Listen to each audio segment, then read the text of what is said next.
आणि स्पर्धक बाकी आहेत. रणांगण जिंकूनही युद्ध कधीच जिंकता येत नाही, कारण प्रत्येक विजयामागे मानवतेचीच हार दडलेली असते. जळतात फक्त सीमा नाहीत, जळतात कित्येक संसारही.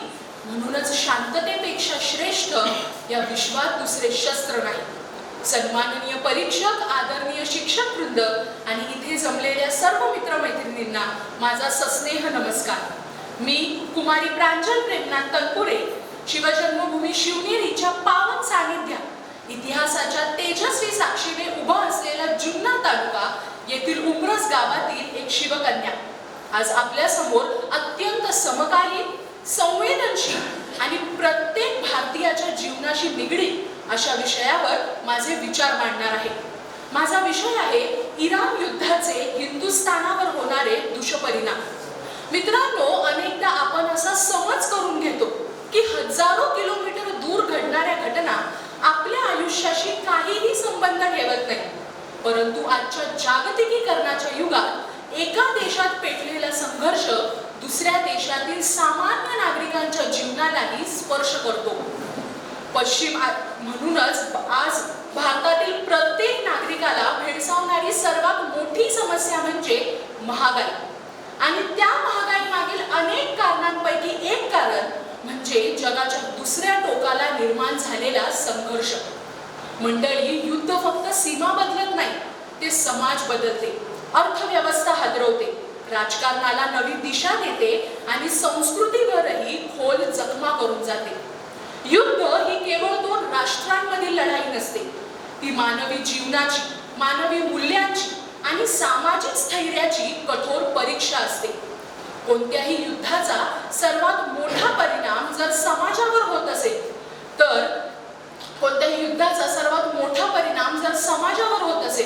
तर त्या समाजाची निर्णय क्षमतेचेही ते युद्ध परीक्षा घेतो.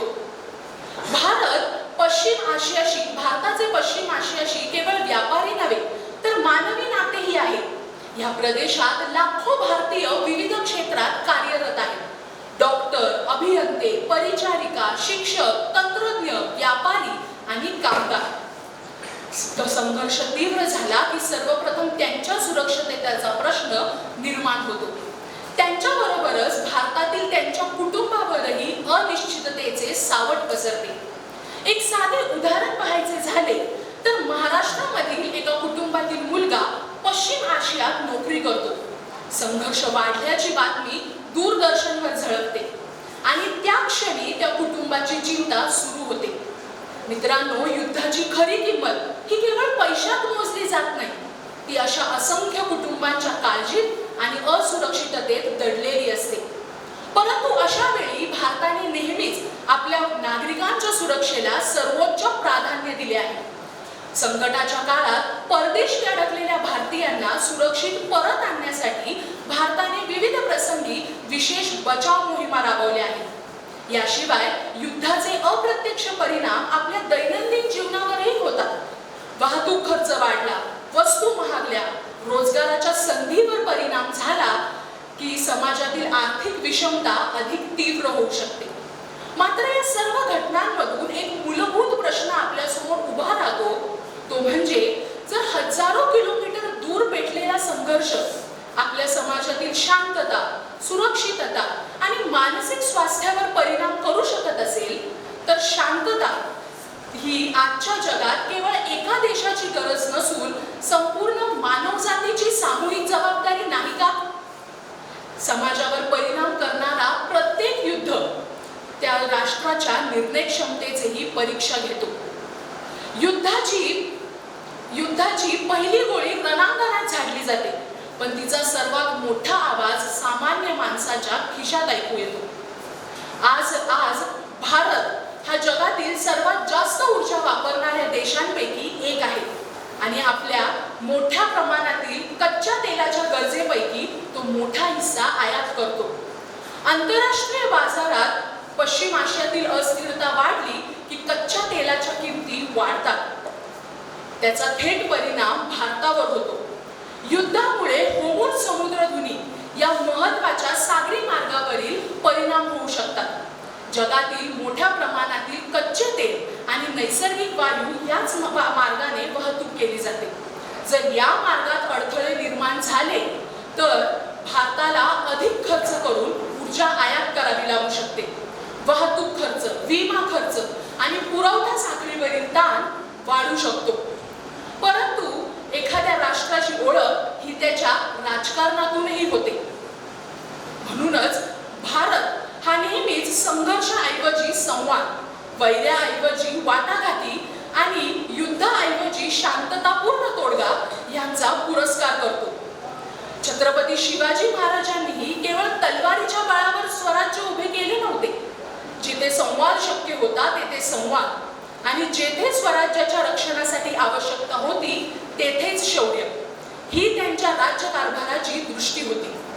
परंतु एखाद्या राष्ट्राची खरी ओळख ही केवळ त्याच्या राजकारणातून होत नाही, ती त्याच्या संस्कृतीतून, मूल्यांतून आणि मानवतेकडे पाहण्याच्या दृष्टिकोनातूनही घडते.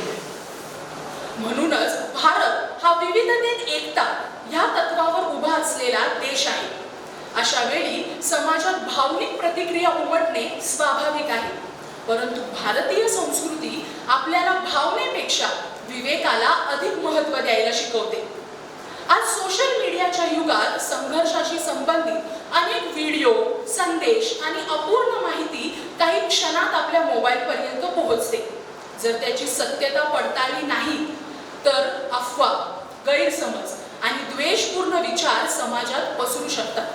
म्हणूनच भारतीय समाजासाठी आज जबाबदार नागरिकत्व आणि माध्यम साक्षरता ही सांस्कृतिक गरज बनली आहे.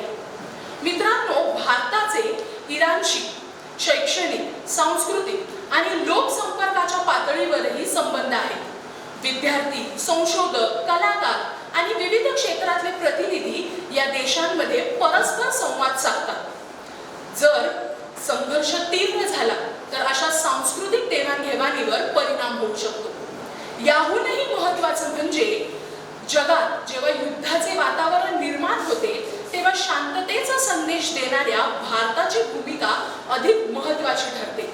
वसुधैव कुटुंबकम, सर्वे भवन्तु सुखी आणि अहिंसा परमो धर्म ही केवळ आपल्या संस्कृतीतील वचने नसून ती भारताची जागतिक ओळख आहे. छत्रपती शिवाजी महाराजांच्या जीवनाकडे पाहिले तर त्यांनी स्वराज्यासाठी संघर्ष केला, पण सर्व धर्मीय प्रजेचा सन्मान राखला. शक्ती आणि सहिष्णुता ह्याचा समतोल कसा राखावा हे त्यांच्या राज्यकारभारातून दिसून येते. याशिवाय संघर्षाचे जागतिक अनिश्चिततेमुळे शेअर बाजारात चढ उतार होऊ शकतात, रुपयावर दबाव पडू शकतो. परदेशी गुंतवणूकदार अधिक सावध भूमिका घेऊ शकतात आणि निर्यात आयात करणाऱ्या भारतीय उद्योगांनाही आव्हानांचा सामना करावा लागू शकतो.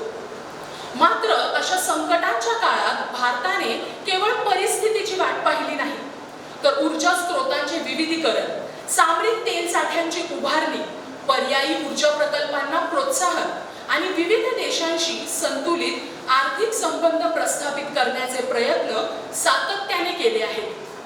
मित्रांनो, आज आपण भारताचे इराण युद्धाचे भारतावर होणाऱ्या विविध परिणामांचा वेध घेतला.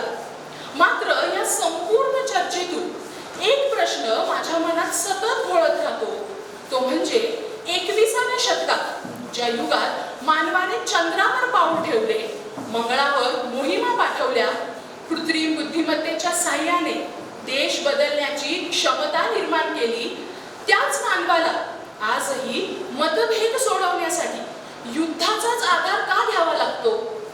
मित्रांनो, बॉम्ब जेव्हा पडतो तेव्हा तो देश, धर्म किंवा भाषा विचारत नाही, तो फक्त माणसाला जखमी करतो. महागाई जेव्हा वाढते तेव्हा ती हिंदू, मुस्लिम, श्रीमंत, गरीब असा भेद करत नाही, ती प्रत्येक भारतीयाच्या घरातील चुलीपर्यंत पोहोचते. आणि म्हणूनच भारताने जगाला भगवान बुद्धांच्या करुणेचा संदेश दिला. महात्मा गांधींच्या अहिंसेने साम्राज्यालाही नमवले आणि छत्रपती शिवाजी महाराजांनीही स्वराज्य स्थापन करताना शौर्यासोबत न्याय, संयम आणि प्रजेचा सन्मान त्यांनाही तितकेच महत्त्व दिले. चला तर मग आपण आज अशी प्रार्थना करूया की सीमा सुरक्षित राहोत, मानवता सुरक्षित राहोत, सैनिक सुरक्षित राहोत आणि भारत जगाला शांततेचा मार्ग असाच दाखवत राहू. कारण युद्धे जिंकणारी राष्ट्रे इतिहासात नोंदली जातात, पण युद्धे थांबवणारी राष्ट्रे मानवतेच्या हृदयात अजरामर होतात. जय हिंद, जय भारत, धन्यवाद.